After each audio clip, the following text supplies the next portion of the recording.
정치부심 시작하겠습니다. 반갑습니다. 아이고 지난주도 30만을 찍었습니다. 대단합니다. 앞으로 여기서 공천 준다는 얘기예요. 예. 제가 지난주에 네. 금요일 날 예. 저녁에 예전에 참여연대에서 같이 일했던 후배들과 예.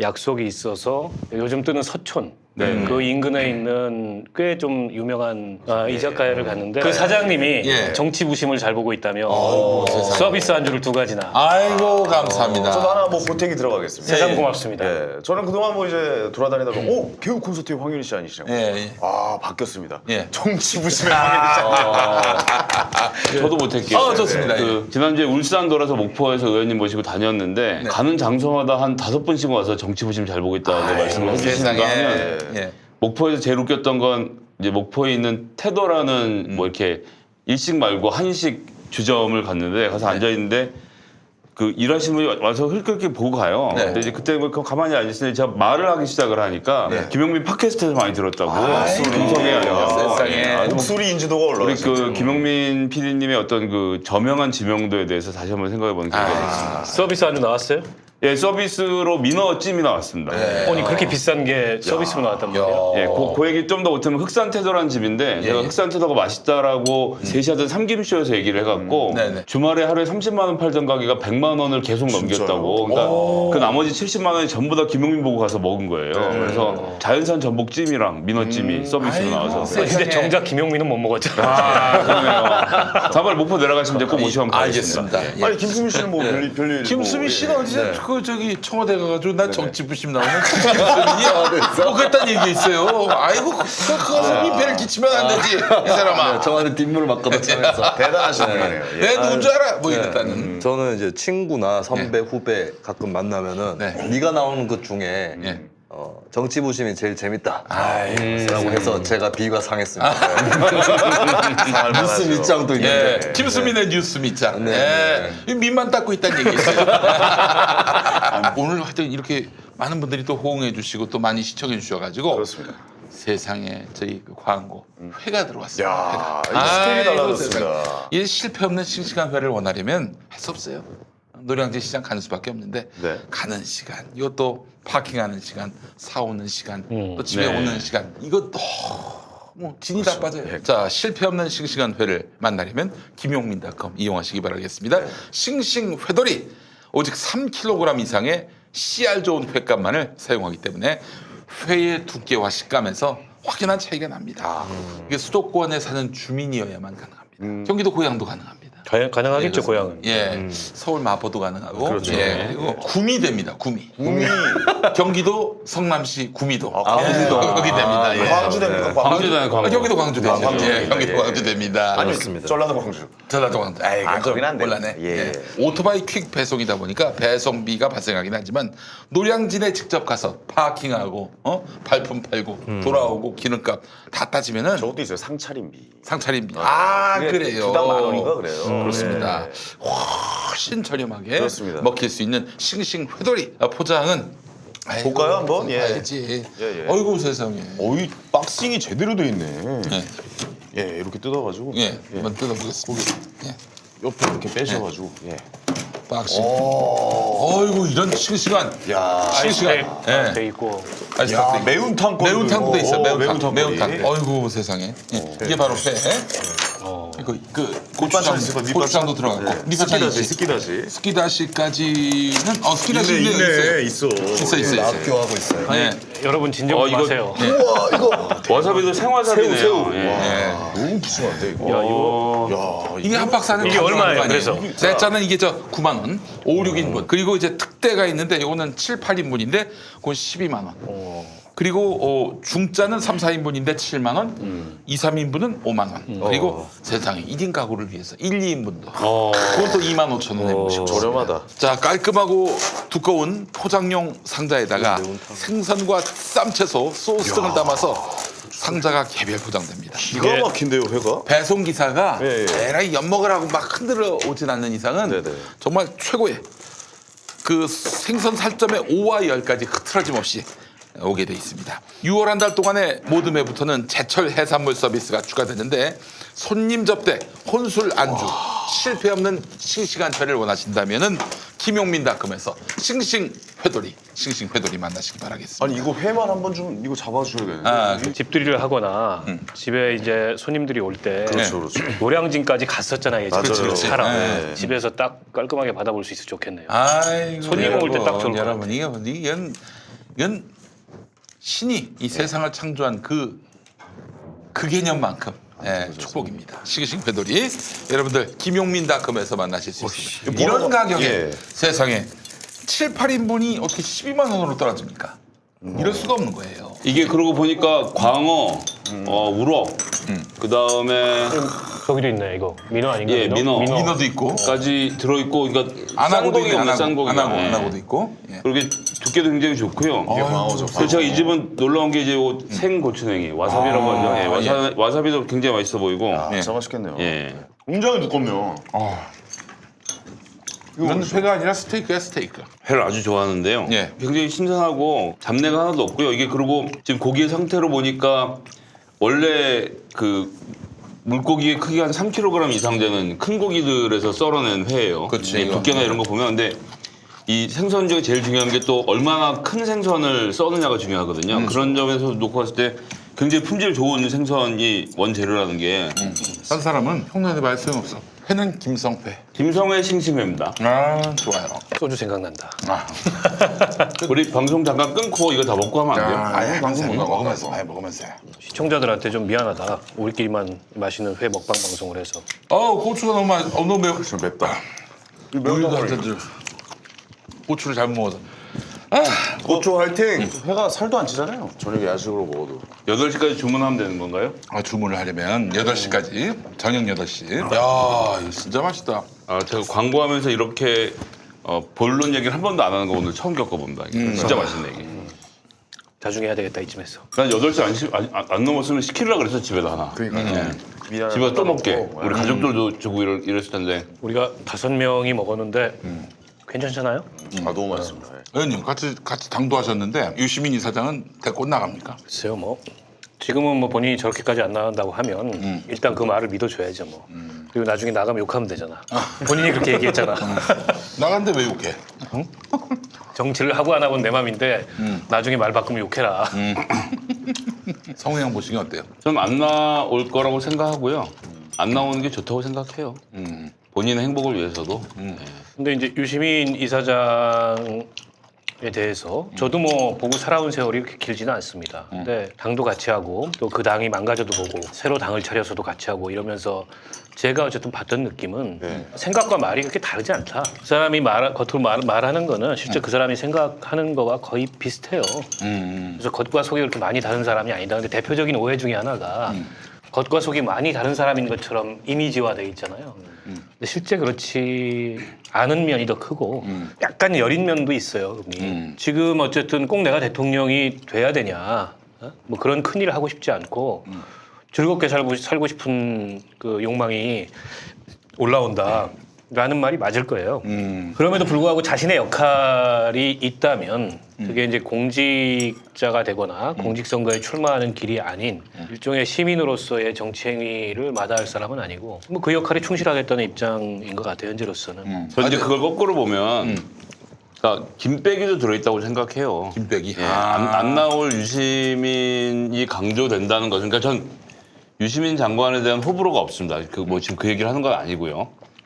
다만 이런 식으로 프레임이 짜지는 것 자체가 왜냐하면 지금 민주당에는 대권에 나서려고 준비하고 있고 의지를 밝히는 사람들이 많이 있거든요. 쟤네들 다 안 되고 유시민이 해야 되라라고 말을 만드는 자체가 사실은 있는 후보들이 의문의 일패를 하는 거죠. 저는 이렇게 설명을 한번 해볼게요. 그러니까 제가 친구 집에 가서 잤는데 친구가 목사예요. 이제 새벽에 엄마가 와서 깨우시더라고요. 어머니가 이제 일어나라고.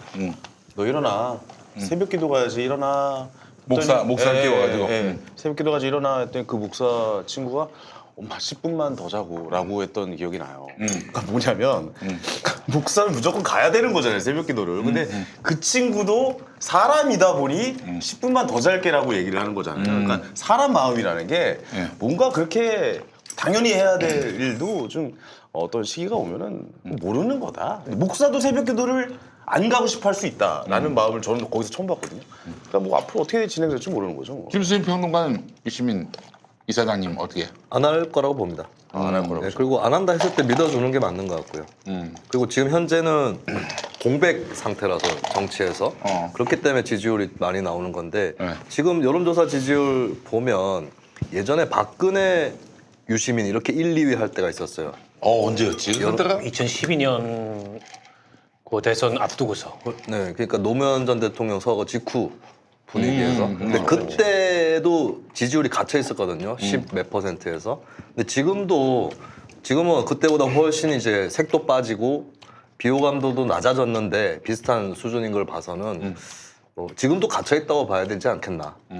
박스권에서 본인도 그 점을 잘 알 거라고 봅니다. 그리고 뭐 지금 문재인 정부 이제 2주년 됐잖아요. 아직 뭐 대권 논할 시기도 아니고 지금은 총선에서 어떻게 되는지를 지켜보는 거고 이제 그게 끝나고 나면 자연스럽게 이 선거 이 국회 지형에서 어떤 후보가 대권 후보가 될 것인가 논의가 될 거라서 저는 좀 아직 뭐 대권 논의하는 자체가 시기상조다. 지금은 마음껏 후보들이 뛰어놀면서 자기의 기량을 뽐낼 때가 아닌가. 저희는 그냥 좀 이렇게 흐뭇한 마음으로 지켜보고 있으면 되지 않나 싶습니다. 아니 근데 대권 이제 선거 앞두고 지지율이 막 30%가 넘었어요 갑자기. 그럼 그런데도 안 나갈까요? 아니 이제 뭐 30%가 넘거나 그럴 가능성이 없고 현재로서는 지금도 뭐 사실은 본인이 욕망이 강하다면 어찌됐든 간에 지지율을 높이거나 내지는 다소는 조금 안 나올 듯한 제스처를 취하더라도 어쨌든 정치적 호명이 계속 되기를 바랄 텐데 여론조사에서 다 빼달라라는 정도의 이제 본인의 의사가 확고하다면 일단 뭐 안 나오겠다고 하는 거를 믿어줘야죠. 그러니까 현재의 유시민 이사장의 입장, 나를 대선 주자에서 빼달라. 난 이건 진심이라고 봐요. 그럼 이거 뻥칠 사람은 아니야. 내가 가까이서 본 유시민은. 다만 앞으로의 상황은 예견할 수가 없지. 2012년 총선 얘기할 수 때 있는 것 같아요. 진짜. 2012년 총선 앞두고 한 6개월 전에 김용민이가 난 다음에 출마할 여지가 없다. 이런 얘기를 했었어. 여지가 없다고 하셨어요. 예, 전혀 그럴 뜻이 없다. 어. 근데 출마를 했잖아. 그러니까 알 수가 없는 거야. 웃지 마. 아니 그게 아니라 당선의 여지가 없다 아니야. 웃음을 머금지 말고. 이런 얘기도 당선되어야 할 수 있는 거예요. 네, 네. 당선의 여지가 없다요. 지금 네. 출마의 여지가 없다. 당선도 돼보고 나서 난 출마도 생각 못했었다. 네. 6개월 전만 해도 이러면 좀 말이 되는데 어차피 여지가 없는 사람인데 억지로 출마했다 떨어진 거 아닙니까? 네, 별로 특별한 얘기는 좋은 아니에요. 회먹고 그따위 개소리야. 요즘에 부쩍 본인이 다코스였던 시절의 얘기를 많이 하더라고요. 그렇습니다. 그러니까. 예. 그때 채찍을 많이 맞았죠. 많이 맞았죠. 예. 그렇습니다. 엄청 빨리 뛰다 떨어지더라고. 채찍만 맞았습니다. 주저앉아 버렸어요. 한마디만 더 보태면 예. 정치인은 동네에서 악수 잘해도 국회의원 할 수 있어요. 예. 아부에도 국회의원 할 수 있고 뭐 국회의원이 되는 방법은 몇 가지가 있습니다. 아 그래요. 예. 예를 들어서 손혜원 의원처럼 홍보 분야에서 최고 전문가면 그거 하나만 가지고도 4년 동안 국회에서 충분한 자기 의미를 살릴 수 있고요. 근데 전 대권은 좀 다르다고 봐요. 대권은 그 사람을 바라봤을 때 그 사람이 꿈꾸는 미래가 나한테도 보여야 그런 정도 자격은 갖춰야 전 대권에 도전할 수 있다고 생각하고요. 아니 근데 그 박근혜를 통해서 나의 미래가 보였나요? 그 당시에 약속과 박근혜는- 신뢰 약속과 예, 신뢰. 있었죠. 그 당시에 박근혜는 그런 존재였어요. 이명박을 타도하고 약속과 신뢰가 넘치는 정부를 세우겠다. 이명박은 잘 사는 부자가 되는. 그렇죠. 그런 미래가 있었죠. 근데 예를 들면 지금 있는 대권 후보들 중에서 언뜻 떠오르는 사람은 예를 들어서 이재명 경기도지사가 대권 후보에 나온다 이렇게 생각을 하면 저 사람은 진짜 뿌리부터 발본색원에서 그 적폐 세력을 몰아내고 개혁을 하겠구나 이런 생각이 든단 말이에요. 그런 거 있죠. 예. 예. 확실한 개혁을 하겠구나라는 생각을 하고 그게 좋은 사람 예를 들면 이재명을 지지할 수 있을 거고 문재인 후보가 된 것도 저 사람이 적폐청산을 할 것이다. 그리고 이 무너진 정부를 바로 세울 것이다라는 비전을 본 거거든요, 사람들이. 저는 그런 식으로 노무현 대통령도 동서화, 그다음에 상식과 원칙이 통하는 사회를 만든다. 이런 것들이 본인의 비전이 있었기 때문에 저는 그런 비전을 만드는 정치인이 할 거라고 생각하고 그런 점에 있어서는 유시민 후보는 그러니까 유시민 장관 지금 본인이 나가겠다 얘기도 안 하지만 그런 그림들을 이 국민들 사이에서 만들어져야 그때부터 진짜 대권 후보가 될 거라고 생각합니다. 네, 알겠습니다. 싱싱 회돌이와 함께하는 정치부심. 네, 이제 바로 본격적으로 이야기 들어가도록 하겠습니다. 네. 강효상. 강효상.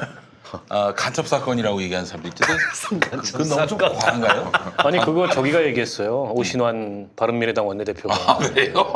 모두 발언하면서 이거 사실상 간첩행위와 다를 바 없다. 아니 오신환하고 강효상하고 원래 새누리당에서 2016년에 당선됐던 관계 아닙니까? 아니 근데 이제 오신환도 무슨 개혁 보수를 하겠다는 사람들의 입장에서 봐도 보수가 뭡니까? 보수는 어쨌든 기존 질서를 잘 지키고 네. 그리고 이 공적 시스템이 잘 작동하도록 하고 이런 게 보수잖아요. 근데 이제 보장할 때 보하고 수호하다 할 때 수 아닙니까? 근데 이거는 사실은 보수의 가치나 보수의 본령에 맞지 않는 거지. 어떻게 보면 이거는 한미동맹의 틈을 벌려가지고 문재인 정부를 한번 공격해보겠다라는 차원에서 저런 행위를 한 건데 그게 문재인 정부를 공격한 게 아니고 대한민국의 외교적 기밀 유지라는 공적 시스템을 공격해버린 거예요. 그러니까 당연히 이거는 상식적인 보수면 두둔하거나 이 비호해서는 안 돼요. 그러니까 이번에 MB 정부 시절에 외교안보 보수적 수석. 외교관들이 예. 그러니까 천영우 외교안보 수석뿐만 아니라 김숙 전 유엔 대사, 예. 반기문 전 유엔 유엔 사무총장까지 다 나서가지고 이거 두둔하면은 자유한국당은 공당으로서 자격이 없다. 강효상은 뭐 좀 자기만 뭐 특종 있는 척 하려다가 결국에는 후배 신세 망쳤다 이런 거잖아요. 본인 신세를 망치게 되지 않을까요? 본인 신세도 망치고 남의 신세까지 다 망친 거죠. 근데 출당하라고 그랬는데 출당하면 강효상만 좋은 거 아닙니까? 무소속 비례대표가 그러니까. 출당하면은 이제 비례대표직은 지키는데 다음은 없는 거지. 그 사람이 대구의 그 조원진 대한애국당 의원 지역구 거기가 달서병인가요? 예, 달서병. 예, 예. 거기에 지역위원장을 맡았어요. 근데 이제 비례대표잖아요, 현재는. 네네. 그리고 황교안 대표 들어오기 이전에 홍준표 전 대표 체제에서 비서실장이었어요. 그러니까 홍준표 매니아. 그러니까 이번에 여러 가지 그 무리수를 둔 여러 가지 배경이 있을 수 있는데 그 배경 중에 하나는 당내 입지나 기반이 이렇게 단단하지 않아요. 왜냐하면 대구는 공천하면 당선되는 데잖아. 100%죠 거의. 예. 그러니까 여기 공천 경쟁이 치열하거든. 게다가 이제 조원진이도 있고. 이래서 이 황 대표 체제에서 뭔가 한번 좀 공을 세워야 되겠다. 이런 식의 조바심도 있고. 조선일보 편집국장 출신 아니에요. 그러니까 이상한 그 특종욕이 작동을 한 거야. 별거 아니에요. 저거 내용을 보면은. 네네. 그러나 그렇죠. 예. 정상 간의 대화는 그 어떤 내용이든 그 자체가 기밀이기 때문에 저런 식으로 공개돼서는 안 되는 거죠. 내용이 굉장히 쇼킹하고 섹시했다면 그런 건 없어. 그런 게 있었다면은 3급 기밀이고 뭐고 다 붙였을 거야. 네. 근데 별거 아닌 걸 갖고 터뜨려가지고. 그러니까 내가 뭔가 그러니까 진짜 별거 아니에요. 대단한 소스를 갖고 있고 계속 이제 언론에 나와가지고 변명하듯이 얘기하는 게 어쨌든 자기가 그 외교가에 정보통이 특히 이제 미국에 있는 것처럼 그 얘기를 하잖아요. 결국에는 외교관 시켜가지고 그 통화 내용 빼돌린 걸 가지고서 예. 이상한 특종력이 작동을 한 거예요. 한국당도 모르긴 몰라도 저는 발빼기 시작할 거라고 봅니다. 여론이 너무 안 좋고 네네네. 더구나 굉장히 이례적이에요. MB 정부 시절에 그런 보수적인 이 정통 외교 관료 출신들이 잇따라서 그렇죠. 있을 수 없는 일이라는 논평을 공개적으로 한 거는 근데 이례적이지. 그것도 굉장히 좀 웃기지 않습니까? 그 외교관들? 아니 그 외교관은 잘못이 없고 강효상만 잘못이 있다는 식으로 그렇게 얘기하는 거 아니에요? 오늘 한겨레 약간 그런 단독 목적도 있죠. 한겨레 단독 보도에 그 외교관이 3번 누출시켰다. 강효상한테 그동안 그러니까 상습적으로 했던 것이죠. 3번이 아니라 이번에 드러난 1개만 해도 얘기할 이유가 없는 거였고 뭐 자기는 바로 잡아주려고 얘기를 했다고 하는데 뭐하러 바로 잡습니까 그거를. 네, 너무 면전에서 이상한 얘기를 하면 그냥 뭐 이런 저런 게 있다라고 설명을 대충 해주던가. 예, 그리고 이제 바로 잡을 필요 없이 나중에 뭐 외교부에서 알아서 할 일이지 본인이 바로 잡아줄 이유가 없잖아요. 좀 이상하게 느껴지는 게 마치 그 외교관이 피해자인 것처럼 지금 그렇게 몰아가고 있는 건 좀 이상하다. 처음에 이제 그러려는 생각이 있었던 건데 제가 보기에는 둘이 고등학교, 대학교 선후배 사이라는 건데 강효상 의원의 정확히 학번 모르겠는데 고등학교를 79년에 졸업했으니까 79 아니면 80일 거고 예. 해당 외교관은 제가 84학번으로 들었어요. 그럼 이제 둘이 나이 차이가 한 4살이나 5살 정도 나는 건데 만날 일도 없을 텐데 그러면은. 아니 그럼 근데 이제 그런데 그 강효상이 학교를 85년에 졸업하거든요. 그럼 84년에 1년을 같이 다닌 거지.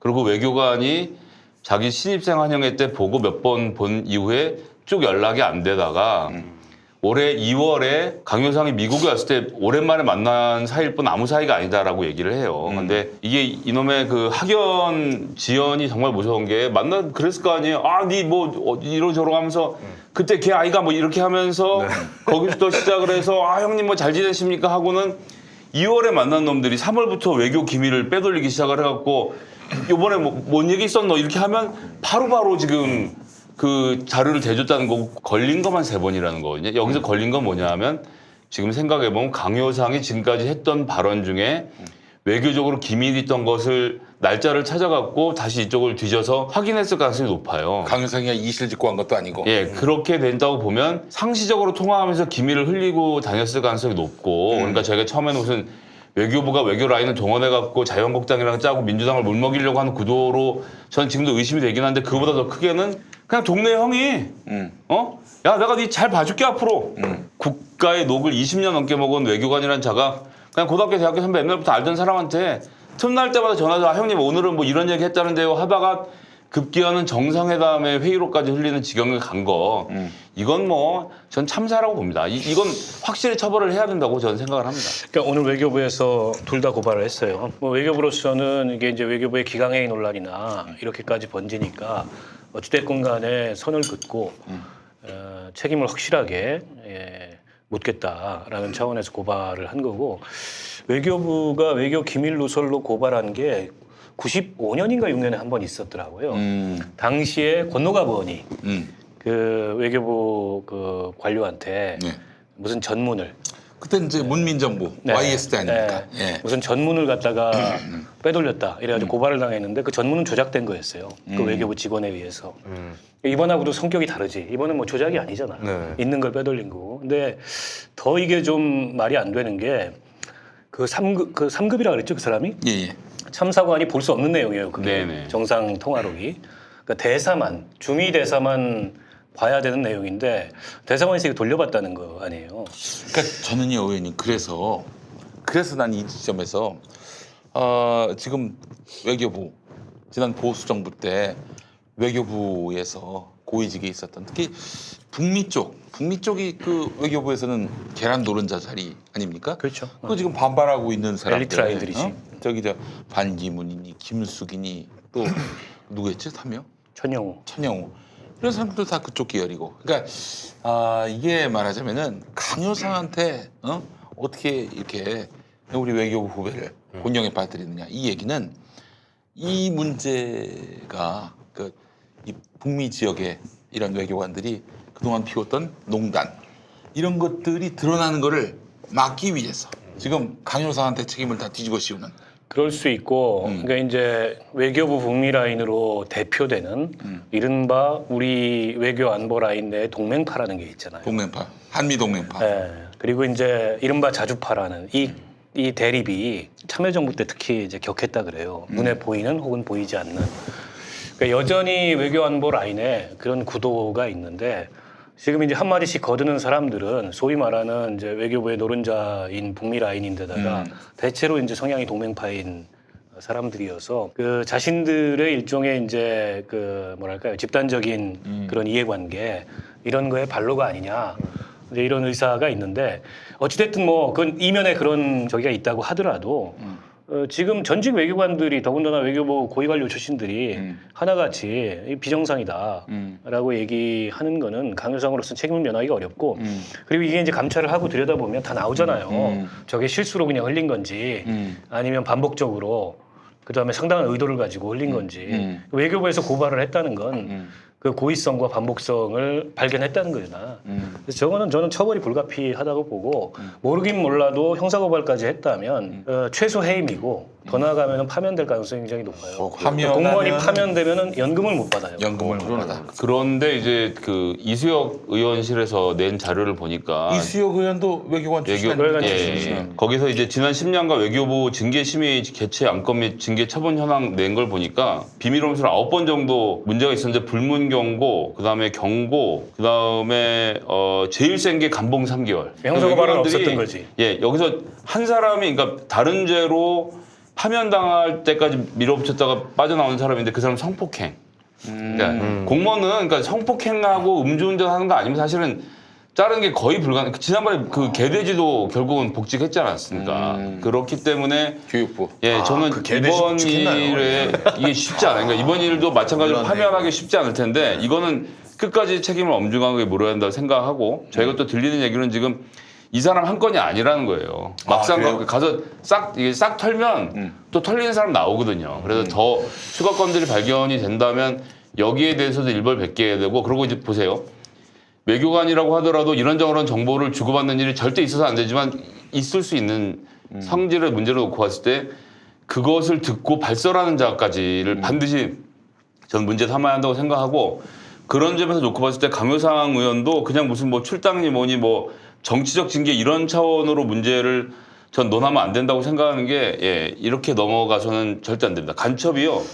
뜻이 한 국가나 단체의 비밀이나 상황을 몰래 알아내요.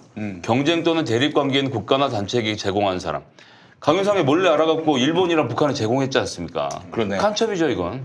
저게 이제 면책특권으로 보호받는다 이런 주장이 있는데 국회에서 발언한 거니까. 네. 근데 이제 이게 국회 상임위석상에서 하거나 이런 거면은 모르겠으나 저기 국회 정론관 기자회견장에서 그것도 해당이 얘기한 돼요. 면책특권 범위에. 아, 그래요? 근데 이제 SNS에 올렸어요. 페이스북에 올렸죠. 이게 이제 판례가 있어요. 그게 이제 노회찬 전 의원 맞습니다. 판례예요. 알고 있습니다. 엑스파일 비자금 사건 때. 그래서 사실은 17대 국회 때 그 떡값 받은 검사들 그 명단 공개하고, 그리고 18대 국회에서 의원직을 19대 국회에서. 아 19대였나요? 네. 18대 국회에는 못 들어가셨고 아. 19대 국회에서 당선됐는데 네. 몇 달 안 돼가지고 예. 의원직을 상실했던 거고 예. 그 판례가 있기 때문에 그 면책 범위에 해당이 일단 안 되고 그리고 형법 113조에 보면 누설을 목적으로 한 기밀에 대한 탐지 수집 행위를 하는 사람도 처벌하도록 돼 있어요. 네. 이 경우가 딱 거기에 해당할 가능성이 굉장히 높아. 지금 이제 김 보좌관이 얘기한 대로 비단 정치적 책임뿐만이 아니라 법적 책임을 물어야 되고 또 법적 책임을 묻게 되면 처벌을 받을 만한 사안이라는 생각이 들고 아 근데 전 궁금한 게, 저 외교 문제에 대해서 정말 1도 몰라서 드리는 질문인데, 이런 비밀 문서나 비밀 이야기들을 보통 이렇게 많이 좀 밖으로 좀 나와서 좀 그분들 많이 봐서 얘기를 좀 하는 편인가요? 정상 간의 회담 내용이 공개된 건 이번이 처음인 걸로 알고 아 있어요. 나는 그 처음 본 이게 거 같아. 나도. 처음이에요? 아니 이렇게 하더라고요. 되면은 네. 그 외교부 고위 관리 출신들 그 사람들의 한 이야기처럼 다른 나라가 믿고 정상 대화를 못 해요. 사실 그거잖아요. 구려 외교라고 주장하는 게 네. 일본에 방문한 김에 방일한 김에 한국도 들려달라라고 얘기한 게 이제 구려 외교다라고 주장을 하는 건데 아니 미국 대통령이 일본까지 왔는데 온 김에 한국 방문해서 정상회담 하자라고 하는 거는 지극히 정상적인 그냥 그 외교 행위고 한미 동맹이라는 게 뭐 우리의 바램과 달리 수평적 동맹이 아니지 않습니까? 그 엄연한 현실이고. 근데 이걸 가지고 이 어떻게 보면 좀 침소봉대하고 뻥튀기 해보려고 그랬던 거지. 근데 이제 와가지고 뭐라고 얘기하냐면 기밀이 아니다. 그 지극히 정상적인 외교 행위에 대해서 얘기한 거다.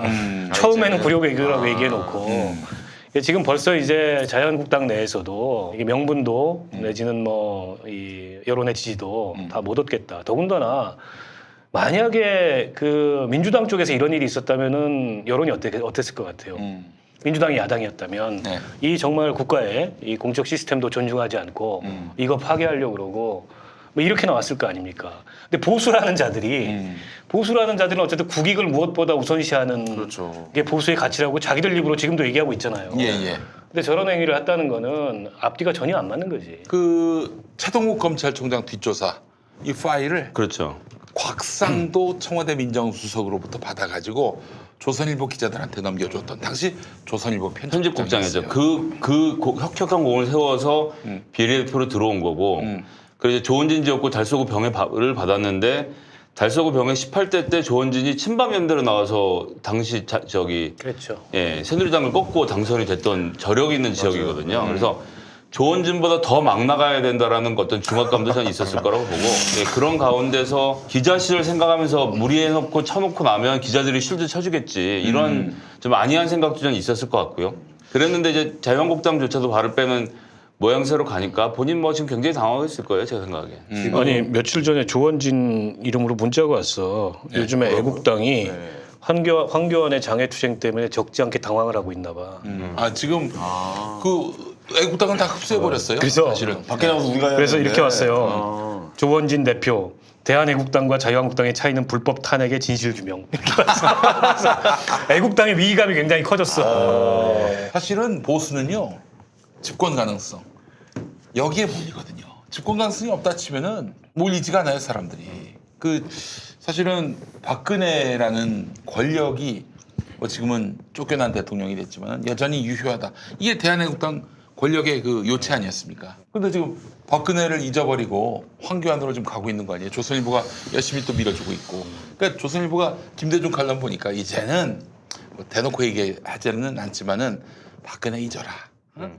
언제까지 박근혜냐? 아, 약간 또 넌지시 제시를 해주네요. 요즘에 김대중 칼럼의 핵심 테마가 그거죠. 네. 강효상은 조선일보의 데스크였던 강효상이 이제는 다른 데서 데스크 노릇을 하고 있어요. 대구에서. 대구에서? 대구 지역 신문 기자들한테 데스크 노릇을 하고 있어요. 아 그래요? 그게 처음 보도자료 듣는데? 나가잖아요. 네. 보도자료 나가면 지역 신문 기자가 기사를 쓸 거 아닙니까? 예. 전화 와요. 예. 강효상한테. 보좌관이 아닙니다. 예. 강효상한테 전화 와가지고 야마가 이건데 왜 그렇게 기사를 쓰냐? 오. 보도자료에 왜 이 부분은 빼고 주냐? 예. 네. 그래가지고 이제 제가 지역신문 기자들한테 물어보니까 예. 보도자료 예. 어떻게 주냐 예. 하니까 자기가 봤을 때는 기사로 이렇게 보도자료를 진짜 잘 쓰면 긁어붙여도 기사가 되는 그 정도의 보도자료가 좋은 보도자료거든요. 네. 그런 것도 아니래요. 아 그래요? 별로 이렇게 불편하게 줘놓고는 네. 그리고 이거 혹시 보도자료 강효상이 쓰는 거 같냐 직접 혹시 그러니까 몇 개는 그럴 수도 있겠다는 생각이 든다는 거예요. 오. 이 양반 아직도 기자인 거예요. 아니 뭐 기자 출신들이 대체로 정치권에 들어와서 그렇게 뭐 그 이런 게 승승장구하거나 없나요? 예. 좋은 평가를 받거나 이런 경우들이 많지는 않아요. 그러니까 이낙연 총리 같은 경우가 좀 동아일보 기자. 예외적인 경우고 그렇지 않고는 뭐 그다지 그렇게 빛을 보거나 끝이 좋거나 이런 사람들이 많지는 않아요. 가장 높은 데까지 올라간 사람이 정동영 MBC 기자였지. 아, 자, 그래서 사실은 참 이 조선일보 정치도 이제는 뭐 거의 그 저물어가는 상황이고 이건 조선일보를 안 보니까 다음에 이제 유튜브에서 공천받을지 모르겠어요. 자유한국당에서. 그러게 생겼어요. 예. 아니 그 조선일보한테 당당히 좀 이렇게 말씀드리고 싶은 게 자전거를 다시 주세요. 옛날처럼 공정거래 위에 걸리지 않나요? 요즘 안 주나요? 요즘에 안 5만 원 들고 다니잖아. 5만 원 이렇게. 그러니까요. 예. 아니 좀 뭐라도 줘야 좀 보지. 예. 자전거라도 좀 주고 그럴 때 많이 봤었던 기억이 나네요. 예. 예.